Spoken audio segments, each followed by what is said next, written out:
मेरी जेठानी बहुत ही खूबसूरत थी। उसे देखकर कोई भी मर्द पागल हो जाता। एक रात अचानक मेरी आँख खुली तो देखा कि मेरा पति कमरे में नहीं था, पर थोड़ी ही देर के बाद अपने पति को अपनी जेठानी के कमरे से निकलते देखा। मैं चुपचाप कमरे में आकर सो गई और दूसरे दिन भी मेरे पति ने मुझे शांत देखकर मेरी जेठानी के कमरे में जाकर अंदर से दरवाजा बंद कर लिया। ये राज जानने के लिए कि आखिर मेरा पति जेठानी के कमरे में क्यों जाता है, मैंने जेठानी के कमरे में कैमरा लगा दी और दूसरे दिन जब रिकॉर्ड देखा, मैं तो बेहोश होकर ही गिर गई, क्योंकि मेरा पति तो मेरी शादी को अभी 3 महीने ही हुए थे और इस दौरान मैंने अपने पति दीपक में बहुत ही बदलाव महसूस किया। दीपक ज्यादातर अपनी भाभी के बातों को सुनता था और छोटी छोटी मुश्किलों पर भी वो अपनी भाभी से बातें करता था और मेरी बड़ी बड़ी बातों पर भी ध्यान नहीं देता था। शुरू में मुझे लगा कि 10 साल से भाभी इस घर में है, इसलिए दीपक का लगाव अपनी भाभी के साथ ज्यादा है। पर बीवी के आ जाने के बाद ये लगाव कम होते चला जाएगा। लेकिन दीपक और उसकी भाभी के बीच लगाव मुझे कभी भी कम होता नजर नहीं आया था। अब तो मुझे ये लगने लगा था कि बात सिर्फ लगाव की नहीं है, दोनों के बीच इससे ज्यादा कुछ है। मेरी जेठानी थी भी ऐसी कि कोई भी मर्द उसे देखते ही उस पे फिदा हो जाए। मुझे उसकी खूबसूरती से डर लगता था। मुझे यकीन हो गया था कि मेरा पति दीपक अपनी भाभी की खूबसूरती के वजह से दूर नहीं हो पा रहा है। एक दिन जब सुबह उठी तो देखा कि दीपक अपनी भाभी के कमरे से निकल रहा था और मुझे देखते ही वह घबरा गया और सीधे कमरे में जाकर बाथरूम में घुस गया। मैं समझ गई कि सुबह सुबह दीपक अपनी भाभी के साथ क्या करने बाथरूम में घुसा है। मैंने उस बाथरूम के दरवाजे को खटखटाया और बोली, आपको इस औरत के साथ ये सब करना ही था तो मेरी जिंदगी बर्बाद क्यों की? मैं आज ही अपने मायके जा रही हूँ। मेरी बात सुनते ही उन्होंने दरवाजा खोला और एक जोरदार थप्पड़ मुझे लगा दिया और मेरा गुस्सा 7वें आसमान पे चढ़ गया।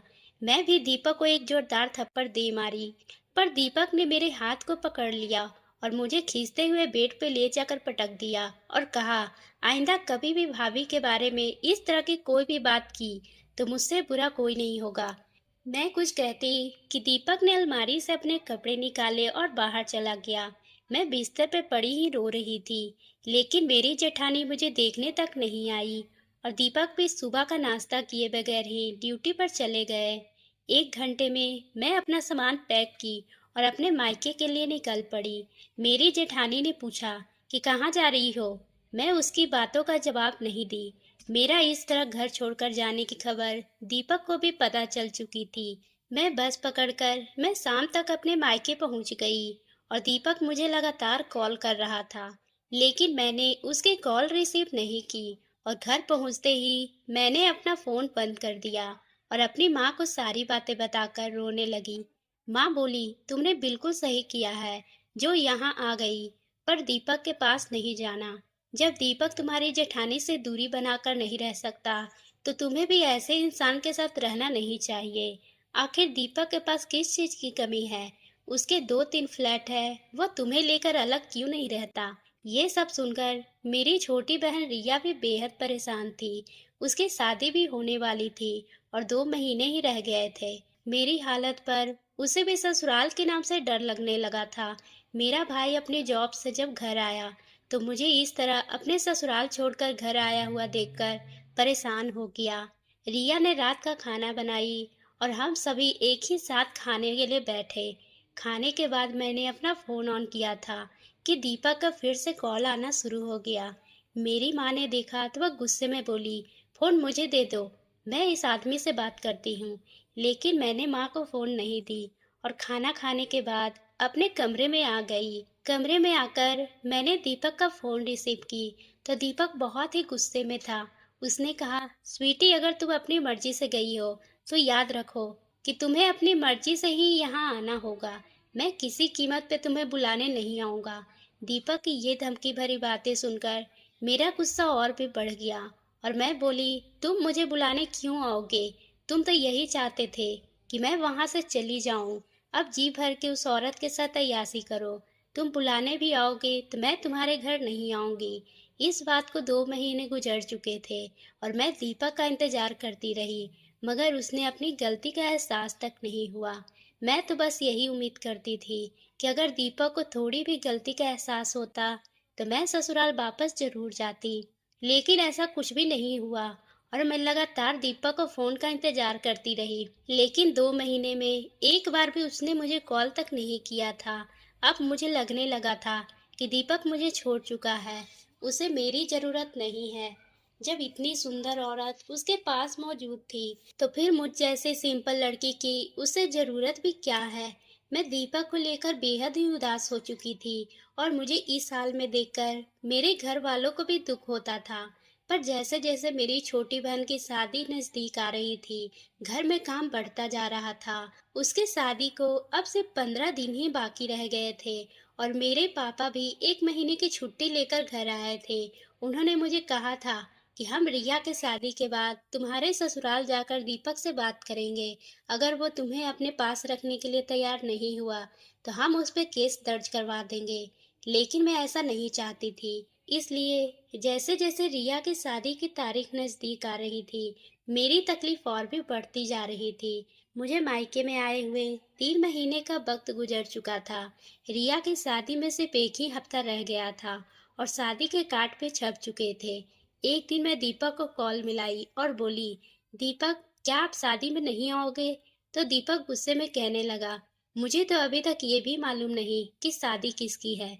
मैंने कहा, रिया की शादी है। ये सुनकर दीपक कहने लगा, लेकिन तुम्हारे घर से तो मुझे किसी ने खबर तक नहीं की है और ना ही शादी का कार्ड पहुंचा है। अगर तुम्हारे घर वाले मुझे अपना दामाद समझते तो जरूर खबर करते, लेकिन ना तो तुम्हारे पापा ने मुझे कॉल की और ना ही तुम्हारी माँ ने। ये सुनकर मैंने कहा, मैं तुमसे कह रही हूँ, तुम तो इस घर के दामाद हो, तुम्हें तो बिना कार्ड की इस शादी में पहुंचना चाहिए। दीपक ने कहा, तुम्हारे घर वाले अगर दामाद समझते तो जरूर खबर करते, पर ठीक है, मैं शादी वाले दिन घर पहुंच जाऊंगा। ये सुनकर मैं बहुत ही खुश हो गई थी और अब मुझे रातों को नींद भी नहीं आ रही थी। मैं बस दीपक की यादों में ही खोई हुई थी। शादी वाले दिन मैं सुबह उठकर अपने लाल रंग की साड़ी पहन ली। ये साड़ी मुझे दीपक ने ही दी थी, इसलिए ये साड़ी मुझे सबसे ज्यादा पसंद थी। मुझे उम्मीद थी कि दीपक दोपहर तक आ जाएंगे और दीपक जब मुझे इस लाल कलर की साड़ी में देखेंगे तो मुझे पहले जैसे ही अपनी पत्नी का एहसास होगा और मुझे अपने साथ ससुराल जरूर लेकर जाएंगे, क्योंकि अब मुझे भी दीपक के बिना मायके में रहना बिल्कुल भी अच्छा नहीं लग रहा था। समाज के लोग मुझे हर समय यही पूछते थे कि दीपक तुम्हें वापस कब लेने आ रहा है? क्या तुम दीपक से नाराज हो या फिर तुम दोनों के बीच सब कुछ ठीक तो है? पर मैं सबको हंसकर यही कहती थी कि कुछ दिनों के लिए मैं अपने मायके आई हूँ और अपनी बहन के शादी के बाद ही जाऊंगी। ये सुनकर सब चुप हो जाते थे। खैर, मैं दीपक का इंतजार कर रही थी और दीपक के इंतजार के शाम होने वाली थी, लेकिन अभी तक घर वह नहीं आया था। मुझे बहुत ही घबराहट से होने लगी थी, इसलिए मैंने दीपक को फोन लगा दी, लेकिन उसका कोई भी जवाब नहीं आया और सुबह से रात हो गई, लेकिन दीपक कहीं भी अता पता नहीं लग रहा था और मुझ पे दुखों का पहाड़ सीने से अपनी माँ से लिपट कर रोने लगी। देखने वाले सोच रहे थे कि मैं रिया की विदाई में रो रही हूँ, लेकिन सच तो यही था कि मैं इस वक्त अपनी किस्मत पे रो रही थी। और मैं अपनी माँ से कहा, मुझे कल ही ससुराल चली जाऊंगी। ये सुनकर पापा मुझे जाने से सख्ती से रोक दिए और माँ ने भी मुझे नाराज होकर बोली, जिस आदमी ने तेरी बहन की शादी के लिए वक्त नहीं निकाल पाया, उसके पास तेरे लिए भी वक्त नहीं होगा। तू सब्र कर, तेरे पापा पुलिस वाले हैं और इस दीपक के उसके घर वालों को छोड़ेंगे नहीं। मैं दिन भर दीपक को कॉल मिलाती रही, लेकिन उसका फोन अभी तक स्विच ऑफ ही था। रात को मायूस होकर मैं बिस्तर पर जाकर सो गई, पर मुझे दीपक की तरफ से कोई भी उम्मीद नहीं बची थी। मुझे पूरा यकीन हो गया था कि जल्द ही मेरा और दीपक का रिश्ता हमेशा के लिए खत्म हो जाएगा। लेकिन अभी अचानक मेरी फोन की घंटी बजी। दीपक का ही फोन था और मैं झट से फोन उठाई। उधर से दीपक की आवाज आई और रोता हुआ बोला, स्वीटी, सब खत्म हो गया है। मैंने कहा, अभी कुछ भी खत्म नहीं हुआ है। अगर तुम मेरे घर आकर मुझे यहाँ से ले चलो तो हमारा रिश्ता अभी भी बच सकता है। दीपक ने कहा, मैं अपने रिश्ते के बारे में बात नहीं कर रहा हूँ। इतना कहकर वो बहुत ही जोर से रोने लगा। मैंने कहा, दीपक, क्या हुआ है? तुम इतना रो क्यों रहे हो? तभी उसने कहा कि भैया और भाभी का एक्सीडेंट हो गया है। भैया के मौके पर ही मौत हो गई और भाभी अभी भी हॉस्पिटल में है। दीपक के मुंह से ये सुनकर मेरे तो होश ही उड़ गए। मैंने फ़ोन काट कर अपने घर वालों को ये बात बताई तो मेरे घर वाले भी ये सुनकर मायूस हो गए, क्योंकि मेरी वजह से मेरे घर वाले दीपक के भैया और भाभी से नफरत करते थे। लेकिन जब उन्होंने दोनों के इस एक्सीडेंट के बारे में सुना तो इन लोगों की सारी नफरत खत्म हो गई और पापा ने फौरन ही भाई को बुलाकर अस्पताल के लिए गाड़ी बुक करने के लिए कह दिया। सुबह 5 बजे ही हम लोग घर से निकल चुके थे और दोपहर के वक्त हम लोग अस्पताल पहुंच गए। जब हम लोग अस्पताल में अंदर दाखिल हुए तो ये देखकर मेरे तो होश ही उड़ गए। मेरी जेठानी की हालत बहुत ही नाजुक थी। मेरी जेठानी तो होश ही में नहीं आ रही थी। 3 दिन पहले ही दोनों ही पति पत्नी कहीं घूमने के लिए निकले थे और वापसी में उनकी कार का एक्सीडेंट हो गया और मेरे जेठ मौके पर ही खत्म हो गए। लेकिन मेरी जेठानी अभी भी कोमा में थी। कुछ दिन तक मेरी जेठानी का इलाज चलता रहा और मेरे घर वाले अपने घर जा चुके थे। अब अस्पताल में मेरी जेठानी सिर्फ मेरे ही भरोसे थी। दीपक सुबह ड्यूटी पर चले जाते और रात को ड्यूटी लौटते वक्त अस्पताल से होते हुए घर आते। मैं अस्पताल में रहकर दिन रात अपनी जेठानी की सेवा में लगी रहती। ये देखकर दीपक का भी बर्ताव मेरे प्रति बदल गया था और दीपक फिर मुझसे बेहद प्यार करने लगे थे। मुझे अस्पताल में रहते हुए 15 दिन गुजर गए थे।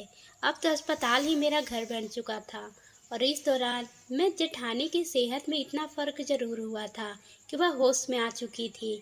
उन्हें अपने पति के गुजर जाने के बारे में भी पता चल चुका था, लेकिन किसी से कुछ भी बोल पाने की हालत में नहीं थी।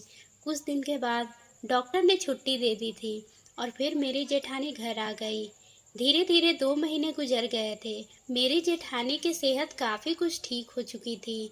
मेरी जेठानी मायके से तो कोई नहीं था, इसलिए उनकी हर तरह से देखभाल मुझे ही करनी पड़ रही थी। मुझे पता चला कि मैं प्रेग्नेंट हूँ, तो ये खबर मैंने सबसे पहले दीपक को ही बताई थी और वह बहुत ही ज़्यादा खुश हुआ था और सीधे अपनी भाभी के पास जाकर उनके हाथों को चूमते हुए उन्हें ये खुशखबरी सुनाई थी। मेरी जेठानी कुछ बोल तो नहीं सकती थी, बस उनके चेहरे पर एक हल्की सी मुस्कान नजर आई थी। धीरे धीरे वक्त गुजरा और मेरा 8वां महीना शुरू हो गया। इस दौरान मैंने महसूस किया था कि दीपक अपनी भाभी के करीब होता जा रहा था। प्रेगनेंसी की वजह से मेरी हालत ऐसी थी कि मैं घर का जरूरी काम भी नहीं कर पाती थी और दीपक के ड्यूटी पर चले जाने के बाद ज़्यादातर मैं अपने कमरे में ही रहती थी। रात को जब दीपक ड्यूटी से वापस घर आते तो मेरे लिए खाना और भाभी के लिए जूस लेकर आते। मैं खुद जाकर अपनी जेठानी को जूस पिलाती थी और अपने कमरे में आकर मैं दीपक खाना खाकर सो जाते। जब मैं सुबह देर से उठती तो दीपक नाश्ता तैयार कर चुका था। मेरी सास सुबह का नाश्ता करने के बाद वो तैयार होकर अपनी ड्यूटी के लिए निकल गया। एक दिन मेरी अचानक पेट में दर्द होने की वजह से मेरी नींद जल्दी खुल गई थी। जब आँख खोलकर देखी तो दीपक कमरे में नहीं था। मैंने सोचा ये सुबह का समय है, दीपक किचन में ही होंगे। मैं जल्दी से उठकर दीपक के काम में मदद कर देती हूँ, इसलिए मैं कमरे से बाहर निकली, पर उस समय दीपक किचन में मौजूद नहीं था। और फिर मैंने देखा कि दीपक छत से सीधे अपनी भाभी के कमरे में घुसा और अंदर से दरवाज़ा बंद कर लिया। मैं दीपक की ये हरकत देखकर बहुत ही परेशान हो गई। मैं काफ़ी देर तक खड़ी रही थी और फिर चुपचाप जाकर अपने कमरे के बेड पर जाकर लेट गई। मैं दीपक का इंतज़ार करने लगी थी। दीपक 30 मिनट के बाद अपने कमरे में आकर मेरे पास बैठ गया। मैं दीपक की हरकतों को समझ नहीं पा रही थी और वह पहले भी ऐसा ही करता था। तब मेरी जेठानी एकदम तंदुरुस्त थी, लेकिन अब तो वह बिस्तर पे हर समय पड़ी ही रहती थी। फिर भी दीपक कमरा बंद करके उनके साथ क्या करते होंगे? कहीं ऐसा तो नहीं कि भाभी पूरी तरह से ठीक हो गई हो और बीमार होने का नाटक कर रही हो? मेरी नज़रों में दोनों की हकीकत छुपी रहे और अपाहिज होने के आड़ में देवर भाभी का रोमांस चल रहा हो और मुझे खबर तक नहीं लगे। मैं अगले दिन कुछ दिनों तक समझ नहीं पा रही थी मैं दीपक और जेठानी के कमरे वाली बात अपनी माँ से बताऊं या नहीं, क्योंकि मुझे दीपक से फिर से नफरत सी होने लगी थी। मैं रोज रात को दीपक को भाभी के कमरे की तरफ जाते हुए देख मेरी गहरी नींद कहीं खो सी गई थी। दीपक बिस्तर से उठकर अपनी भाभी के रूम में चला जाता और अंदर से दरवाजा बंद करके आधे घंटे बाद ही वापस आता और पसीने से लथपथ और मेरे बगल में आकर लेट जाता। मेरा बच्चा में अभी एक ही सप्ताह बाकी रह गया था और मैं अभी इन दिनों की हरकतों को ज़्यादा दिनों तक बर्दाश्त नहीं कर पाई। बच्चा होने के बाद 2 हफ्ते तक कमरे के बाहर नहीं निकल पाऊंगी, इसलिए बच्चा होने से पहले ही मैं दोनों को रंगे हाथ पकड़ने का मौका देख रही थी। अभी रात के वक्त दीपक ड्यूटी से वापस घर आया था और भाभी के लिए सूप और फ्रूट लेकर आया था और मुझसे कहने लगा, इसे लेकर भाभी को खिला दो। दीपक के बात सुनकर मुझे बहुत ही अंदर से गुस्सा आ रहा था। मैंने कहा, मेरी तबीयत ठीक नहीं है, इसलिए ये फल भाभी को आज तुम ही खिला दो। मेरी बात सुनकर दीपक चुपचाप भाभी के कमरे के अंदर चला गया और दरवाजे को अंदर से बंद कर दिया। करीब आधे घंटे के बाद जब वो वापस आया तो मुझे अपने बेड पे सोया हुआ देखकर कहने लगा, स्वीटी चलो उठकर खाना खा लो। मैं बहुत ही ज़्यादा गुस्से में थी। मैंने कहा मुझे भूख नहीं है, पर मुझसे वो जिद करने लगा और कहने लगा, तुम अपने लिए ना सही इस बच्चे के लिए ही खा लो। अब मैं बच्चों की बात सुनी तो मैं उठ गई और दीपक के साथ खाना खाने लगी, क्योंकि मैं खुद भूखी रह सकती थी लेकिन अपने बच्चों को भूखा नहीं रख सकती थी, जो इस समय मेरे पेट में पल रहा था। तभी खाते वक्त दीपक ने मुझसे बताया कि वह कल ड्यूटी से जल्दी छुट्टी लेकर भाभी को अस्पताल चेकअप के लिए ले जाएगा। उसकी बात सुनकर मैंने कहा ठीक है। फिर हम दोनों सोने के लिए चले गए थे। रात के वक्त मुझे नींद नहीं आ रही थी। मैं सोच रही थी कि कैसे भाभी और देवर की सच्चाई का पर्दाफाश करूं। तभी मुझे एक आइडिया आया और मैं अगली ही सुबह जब दीपक और मेरी जेठानी अस्पताल के लिए चले गए तो मैं अपनी जेठानी के कमरे में जाकर एक छोटी सी कैमरा छुपा दी, क्योंकि मैं उन दोनों की सच्चाई जानना चाहती थी। आखिर दरवाजे बंद करके वो दोनों क्या करते हैं। शाम होते ही वापस दीपक अपनी भाभी को लेकर घर लौटा और भाभी अपने कमरे में वापस लेटा दिया और फिर अपने कमरे में चला आया था। इसी तरह से रात के वक्त हम दोनों ने खाना खाया और फिर वापस दीपक भाभी के कमरे में जाकर उन्हें खाना दे आया और फिर कुछ ही पलों के बाद वापस भी आ गया था। उस समय तो मुझे लगा कि ये सिर्फ अपना खाना खिलाने ही गया था, क्योंकि सिर्फ 15 मिनट में ही वापस आ गया था। मैं रात के वक्त दीपक पर कड़ी नजर रखी हुई थी, पर दीपक रात के वक्त वापस अपनी भाभी के कमरे में नहीं गया था। और फिर अगले ही दिन मैंने देखा कि दीपक सुबह के वक्त अपनी भाभी के कमरे से वापस निकल रहा था। ये देखकर मुझे दीपक पे पूरा शक हो गया था, इसलिए मैं बस ये कैमरे वाला रिकॉर्डिंग देखना चाहती थी। पर मेरी जेठानी उस कमरे में हमेशा ही बेड पे लेटी रहती थी, इसलिए मैं उसके कमरे में जाकर वो कैमरा निकाल नहीं सकती थी। मैं सोच रही थी कि तभी माँ का फ़ोन आ गया और वो मुझे पता चला कि वह मेरे घर कुछ दिनों के लिए आ रही है। ये सुनकर मैं बहुत ही ज़्यादा खुश हो गई थी और कैमरे वाली बात उस समय के लिए भूल गई। पर जब शाम को ड्यूटी से दीपक घर वापस आए तो मेरी माँ के आने की बात सुनकर थोड़े उदास से लग रहे थे और चुपचाप अपने कमरे में जाकर सो गए। मैं भी ज़्यादा नहीं सोची और फिर मैं अपने कमरे में जाकर लेट गई। इसी तरह से दिन गुजर गए। अगले दिन मेरी माँ मेरे घर पहुँच गई। माँ को देखकर मैंने उन्हें गले से लगा लिया और बहुत ही ज़्यादा खुश थी और अपने कमरे में ले जाकर बहुत सारी बातें करनी थी। उस समय दीपक भी अपनी ड्यूटी पर जा चुके थे, इसलिए मैंने माँ से बहुत सारी बातें की और दीपक और भाभी के बारे में भी सारी बातें उनको बताई। वह तो मुझसे कहने लगी, जरूर इन दोनों के बीच कुछ तो है, नहीं तो ऐसा कौन सा देवर होगा जो हर समय अपनी भाभी के कमरे में जाएगा। मैंने माँ से कहा, मैं सच्चाई तो नहीं जानती, पर मैंने सच्चाई जानने के लिए उनके कमरे में कैमरा लगा दिया है। बस मैं भाभी के उस कमरे से कुछ पल के लिए निकलने का इंतजार कर रही हूँ, फिर मैं उस रिकॉर्डिंग को अपने पास ले आऊंगी। मेरी माँ ने कहा, ठीक है, मैं भी इसमें तुम्हारा साथ दूंगी और मैं भी आखिरी जानना चाहती हूँ कि दीपक कैसा इंसान है। दिन गुजर रहे थे और मेरी डिलीवरी में बस 2 ही दिन बच गए थे। तभी अचानक से मेरी जेठानी उस कमरे से दूसरे वाले कमरे में शिफ्ट कर दिया गया, क्योंकि वह कमरा जिस जगह पे था उस कमरे में ज़्यादा शोर सुनाई देता था और मेरी जेठानी की तबीयत भी उन दिनों कुछ ज़्यादा ही खराब थी। इसलिए डॉक्टर ने कहा था कि शांति से रहने की ज़रूरत है। इसलिए दूसरे ही दिन दीपक ने अपनी भाभी को दूसरे कमरे में शिफ्ट कर दिया था। अब तो मुझे मौका मिल गया था कि मैं उस कमरे में जाकर उस कैमरे की रिकॉर्डिंग को देखूं। मैं जल्दी से माँ को बोली, तुम दरवाजे के पास रहो और मैं कैमरा निकाल कर लाती हूँ। मैं जल्दी से जाकर जेठानी के कमरे से उस कैमरे को अपने कब्जे में कर ली और वापस आकर मैं अपनी माँ के साथ अपने कमरे में चली गई और अंदर से दरवाजे को बंद कर दी। जब मैं उस रिकॉर्डिंग को अपने फ़ोन में चलाया तो ये देखकर मेरे तो होश ही उड़ गए।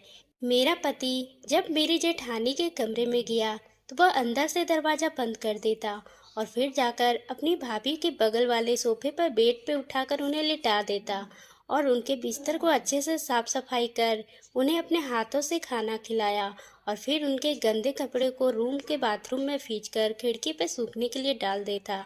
ये सब देखकर मुझे कुछ समझ नहीं आ रहा था। मैंने माँ से कहा, ये सब दीपक क्या कर रहे हैं? तो माँ कहने लगी, ये तो कोई पति या फिर एक बेटा ही कर सकता है जो अपनी माँ के ऐसी हालत में उसकी देखभाल करे। अब मुझे कुछ समझ नहीं आ रहा था कि मैं दीपक के क्या पूछूं, पर मैं इस कैमरे को फिर से अपनी भाभी के कमरे में छुपा देना चाहती थी। इसलिए मुझे लगा शायद दीपक उस कैमरे के बारे में पता तो नहीं चल गया। इस शक की वजह से मैं अपनी जेठानी के नए वाले कमरे में जाकर एक फूल के गुलदस्ते के पीछे कैमरे को सेट कर दी और फिर मैं वापस अपने कमरे में चली आई। आज की रात मुझे बेसब्री से इंतजार था क्योंकि आज दीपक माँ के आने से अकेले सहन में सोने वाला था और मैं भी जानना चाहती थी कि आज भी दीपक अपनी भाभी के कमरे में जरूर जाएगा और मैं उसकी सच्चाई जान लूंगी। ये सोचकर मुझे रात की नींद भी नहीं आ रही थी और अगली सुबह मैं जल्दी से सुबह उठ गई और दीपक के उठने से पहले मैंने धीरे से अपनी जेठानी के कमरे में चली गई और फिर उस कैमरे को अपने कमरे में ले आई। जब इस रिकॉर्डिंग को अपने मोबाइल में सेट की और जो नज़ारा मैंने देखा उसे देखकर मुझे बहुत ही ज़्यादा अफसोस हुआ था। दीपक अपनी भाभी को बड़े ही प्यार से सेवा कर रहा था, उनको अपने हाथों से खाना खिलाया और उनके बालों को कंघी भी किया, यहाँ तक कि उनके पैरों की मालिश भी की। उन दोनों की ये बातें सुनकर मैंने तो मेरे होश उड़ गए। भाभी दीपक से कह रही थी, अगर मेरा कोई बेटा होता तो बिल्कुल तुम्हारे ही जैसा होता। तभी दीपक कहने लगा, भाभी आप मुझे अपना बेटा ही समझे क्योंकि जिस दिन से आप इस घर में आई थी मैंने आपको अपनी माँ ही माना है और मेरा फर्ज बनता है कि मैं आपकी सेवा हर दिन इसी तरह से करूं ताकि आप जल्दी से ठीक हो जाए। ये सब देखकर मुझे बहुत ही बुरा लगा और मेरी आंखों में आंसू आ गए थे। मैंने बेफिजूल में दीपक पे शक किया था और अपनी जिंदगी को बर्बाद किया।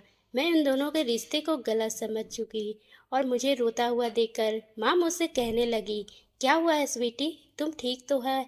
मैंने कहा, माँ मैंने जो अपनी आंखों से देखा और ये भी नहीं सोचा था कि शायद उनके पीछे की सच्चाई कुछ और भी हो सकती है। मैं कितनी गलत थी, मैं इतने अच्छे रिश्ते पर भी शक किया।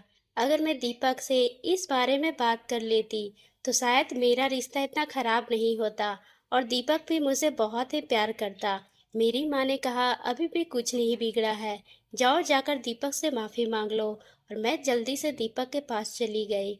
उसी समय दीपक शहर में बैठा चाय पी रहा था। मुझे देखकर कहने लगा, मैं तुम्हारे लिए भी चाय बनाकर ले आता हूँ, तुम बैठो। लेकिन मैंने दीपक का हाथ पकड़ उसे अपने पास बिठा लिया और उसे गले से लगकर रोने लगी। मुझे रोता हुआ देखकर दीपक कहने लगा, क्या हुआ है? मैंने कहा, बस मुझे माफ़ कर दो, आज के बाद मैं कभी भी बिना सच्चाई और सबूत के आप और भाभी के रिश्ते पर शक नहीं करूंगी और ना ही इस रिश्ते को गलत बोलूंगी। ये सुनकर दीपक ने मुझे गले से लगा लिया और उसने कहा, मुझे माफ़ कर दो स्वीटी, मैं भी तुम्हारे साथ अच्छा व्यवहार नहीं किया, पर मैं क्या करता। 10 साल पहले मेरे माँ और बाप के गुजर जाने के बाद मैं और मेरा भाई अकेले इस घर में अनाथ हो गए थे। तभी हमारे रिश्तेदार ने धोखे से हमारी जमीन को हड़प लिया था। मेरे बड़े भाई और बड़ी मेहनत से मेरी सारी जिम्मेदारी उठाई।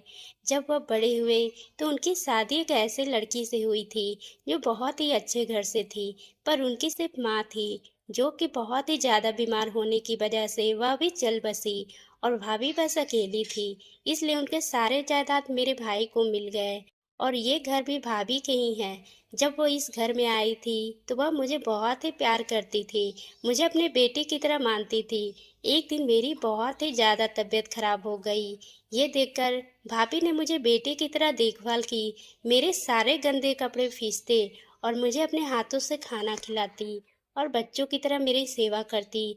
आज मैं उनको इस हाल में देखता हूँ तो मुझे बहुत ही बुरा लगता है, क्योंकि वह मेरी माँ जैसी थी और उन्होंने इस घर को बहुत ही प्यार से सजाया था। मुझे पता है कि तुम भाभी को पसंद नहीं करती हो, इसलिए मैं तुमको छुपाकर हर दिन भाभी के कमरे में जाकर उनके बिस्तर को साफ करता हूँ और फिर उनके कपड़ों को भी साफ करता, साथ में उनकी सेवा करता था, ताकि वह जल्दी से ठीक हो जाए और इस घर को वह पहले जैसे संभाले। मैंने कहा, दीपक, मैं भाभी से भी माफ़ी मांगना चाहती हूँ। दीपक ने कहा, भाभी तुमसे नाराज नहीं है, वह तो तुम्हें अपनी छोटी बहन की तरह मानती है, इसलिए तुम फिक्र नहीं करो, सिर्फ अपने आने वाले बच्चे पर ध्यान दो। मैं और दीपक थोड़ी ही देर के बाद भाभी के कमरे में जाकर उनके पैरों के पास बैठकर उनसे बातें करने लगे। ये देखकर भाभी बहुत ही ज़्यादा खुश थी और मुझे आशीर्वाद देते हुए कहने लगी, हमारे घर में बच्चे आने वाले हैं, उसकी तैयारी शुरू कर दो। ये सुनकर हम सब हंसने लगे। अब मुझे समझ आ गया था कि शक करने से हमारे रिश्ते के बीच दरार बढ़ती है, इसलिए बिना सच्चाई जाने कभी भी किसी को शक की बुनियाद पे रिश्ते खराब नहीं करने चाहिए। तो दोस्तों, आपको ये कहानी कैसी लगी? अगर पसंद आई हो तो आप मेरे चैनल को सब्सक्राइब करना ना भूलें और बेल आइकन को भी प्रेस कर लें।